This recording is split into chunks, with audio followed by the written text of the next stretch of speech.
find this one very uncomfortable. So the argument is simply God is meant to be a being who is all-knowing, all-powerful, and all-good. So how come there is suffering and pain in the world? Right? Why does God allow it? God, obviously, if he's all good, thinks it's bad that this should occur, would rather it didn't occur, right? Like any decent person would rather it didn't occur, and yet he lets it occur. Now, that would be okay if he didn't have the power to change it, but he's meant to be all-powerful. I mean, we're told by religious people he intervenes all the time in various ways. So why doesn't he intervene to prevent the death of a child, or the torture of a prisoner? He doesn't do it. So you don't want to conclude from that, well, God is actually quite a bad person. That's a conceivable conclusion you might draw. But what you conclude from it is the combination of these two characteristics is inconsistent. He's all good and he's all powerful. You need all knowing too, of course, because he has to know what's going on. But it's essentially the conflict between being all good and all powerful and the existence of evil. And the standard reply to that, the apologists of religion will give the reply, God created human beings with free will. Now, there's a question, why did he do that, knowing the results were going to be horrific? That was a pretty wicked thing to do, to start with. But let's put that one aside. But the problem with that argument is not all of the suffering in the world comes from the exercise of human will.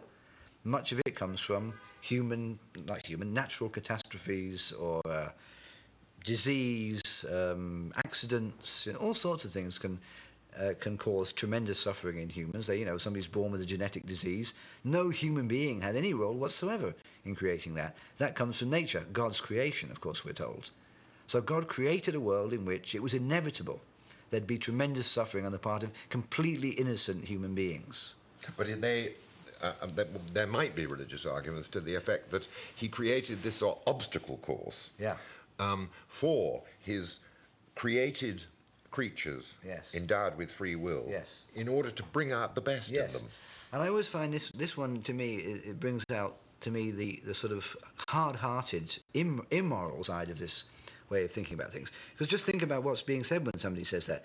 You've got the innocent child with some terrible disease, and God's up there saying to himself, I really need to test some people here. They need to put the obstacle course needs to be put there. Let me pick on this little 2-year-old girl, put her through this terrible ordeal, and I'll test the other people. I mean, if any human being said to you that's what they'd done, suppose I decided, in my wisdom, I need to test some people here. I need to improve their moral characters. So I'm going to do this terrible thing to their child, You'd think I was the wickedest person in the world to do that. Well, why isn't God? If that's what God does, I have no respect for him. I think that's a wicked thing to do. God shouldn't do that. If God cares about human beings, he should not allow that to happen.